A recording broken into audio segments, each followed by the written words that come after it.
നമ്മുടെ ആന്റണി വർഗീസിന്റെ മറ്റൊരു അടിപ്പട്ടം ആയിട്ടാണ് ദാവീദ് OTT റിലീസ് ചെയ്തിട്ടുണ്ട്. ആന്റണി വർഗീസിനൊപ്പം ലിജോ മോൾ, വിജയരാഘവൻ എന്നിവരും ലീഡ് റോൾ ചെയ്തിട്ടുണ്ട്. ഈ സിനിമയിലെ നായകൻ അധികം അങ്ങനെ പണിക്കൊന്നും പോകാതെ വീട്ടിൽ കിടന്നുറങ്ങി രണ്ടെണ്ണം അടിച്ചൊക്കെ ഇരിക്കുന്നതാണ്. ഇടയ്ക്ക് പല സെലിബ്രിറ്റീസിന്റെ കൂടെ ബൗൺസറായി പോകാറുണ്ട്. മറുവശത്തൊരു വില്ലൻ കഥാപാത്രം അല്ലെങ്കിൽ പുള്ളിക്കെതിരെ നിൽക്കുന്ന ഒരു കഥാപാത്രം എന്ന് വേണമെങ്കിൽ പറയാം. ബോക്സിംഗ് ചാമ്പ്യനായ വേൾഡ് ചാമ്പ്യനാണ്. 18 നോക്കൗട്ട് ജയിച്ചിരിക്കുന്ന പുള്ളി ഒരു ദിവസം കൊച്ചിയിൽ ഒരു പരിപാടിക്ക് എത്തുകയും അവിടെ ബൗൺസറായി എത്തുന്ന ആന്റണി വർഗീസ്. അപ്പോൾ ഡെമോൺസ്ട്രേഷന്റെ ഭാഗമായി ഒരു കിക്ക് പുള്ളിക്ക് കിട്ടുകയാണ്.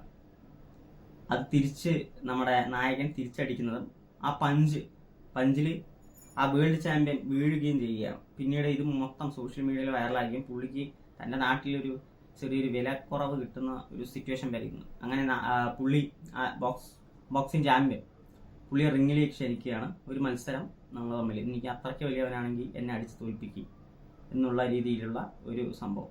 പിന്നീട് എന്ത് സംഭവിച്ചു എന്നുള്ളതാണ് ഈ സിനിമ പറയുന്നത്. ദാവീദ് എന്ന സിനിമയിൽ ആന്റണി വർഗീസിന്റെ ആശാനായി എത്തിയിട്ടുള്ളത് വിജയരാഘവനാണ്. പുള്ളിയുടെ സ്വാഗ് ഒക്കെ ഉള്ളായിരുന്നു.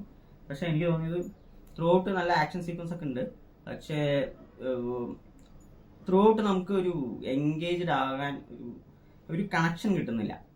ഈ ക്യാരക്ടേഴ്സുമായിട്ട് വളരെ അകന്നു നിൽക്കുന്ന പോലെ നമുക്ക് തോന്നും.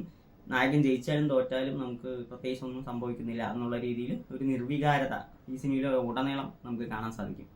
കാരണം നല്ല ഫൈറ്റ് സീക്വൻസ് ഒക്കെ ഉണ്ട്. പുള്ളി ഇപ്പോൾ നമുക്കറിയാം ഇങ്ങനത്തെ ഒരു സിനിമ സ്പോർട്സ് ഡ്രാമ എന്ന് വേണമെങ്കിൽ പറയാമെങ്കിലും ഈ സിനിമയുടെ നമുക്കറിയാം ഈ പ്രഡിക്റ്റബിലിറ്റി ഭയങ്കരമായിട്ടുള്ളൊരു വിഷയമാണ്. ഈ സിനിമയുടെ അവസാനം എന്താകുന്നു അല്ലെങ്കിൽ ത്രൂ ഔട്ട് ഒരു പ്രഡിക്റ്റബിലിറ്റി നമുക്ക് ഉണ്ടാകും. സീൻ ബൈ സീൻ ഇങ്ങനെയൊക്കെ സംഭവിക്കുന്നത് നമുക്ക് വളരെയധികം പ്രെഡിക്റ്റ് ചെയ്യാൻ സാധിക്കുന്ന തരത്തിലുള്ള കഥാഗതിയാണ് ഈ സിനിമയ്ക്കുള്ളത്. അത് ഭയങ്കര ഒരു പോരായ്മ തന്നെയാണ്. അതുവരെ നമുക്കൊരു ഇൻട്രസ്റ്റിംഗ് ആയിട്ടൊന്നും തോന്നുന്നില്ല. പിന്നീട് ഇൻട്രസ്റ്റിംഗ് ആക്കണമെങ്കിൽ നമുക്ക് ഇമോഷണലി ഒരു കണക്ഷൻ കിട്ടണം ക്യാരക്ടേഴ്സുമായിട്ട്. അത് ഇവിടെ മിസ്സിംഗ് ആണ്. അപ്പോൾ ഒരു അത്യാവശ്യം കൊള്ളാവുന്ന ഒരു തരക്കേടില്ലാത്ത ഒരു ആവറേജ് അടിപ്പടമാണ് ദാവീദ് എന്നുള്ള ഈ സിനിമ. അപ്പോൾ നിങ്ങൾക്ക് ടെക്നിക്കൽ സൈഡ് ആണെങ്കിലും എല്ലാം അത്യാവശ്യം കുഴപ്പമില്ലായിരുന്നു. ഫൈറ്റ് സീക്വൻസ് ഒന്നും കുഴപ്പമില്ലായിരുന്നു. പുള്ളി നല്ല രീതിയിൽ ഫിസിക്കൊക്കെ മെയിൻറ്റെയിൻ ചെയ്തിട്ടുണ്ട്. ബട്ട് ഞാൻ പറഞ്ഞ പോലെ ഒരു നമുക്ക് എന്ത് ചെയ്താലും നമുക്ക് ഓക്കെ എന്നുള്ളൊരു ഫീല് മാത്രമേ ഈ സിനിമ കിട്ടുന്നുള്ളൂ. അപ്പോൾ ദാവീദ് എനിക്ക് കംപ്ലീറ്റ്ലി ഒരു ആവറേജ് എക്സ്പീരിയൻസ് ആണ് കിട്ടിയത്. നിങ്ങൾ കണ്ടിട്ട് നിങ്ങളുടെ അഭിപ്രായങ്ങൾ കമൻറ്റ് ബോക്സിൽ അറിയിക്കുക. ബൈ.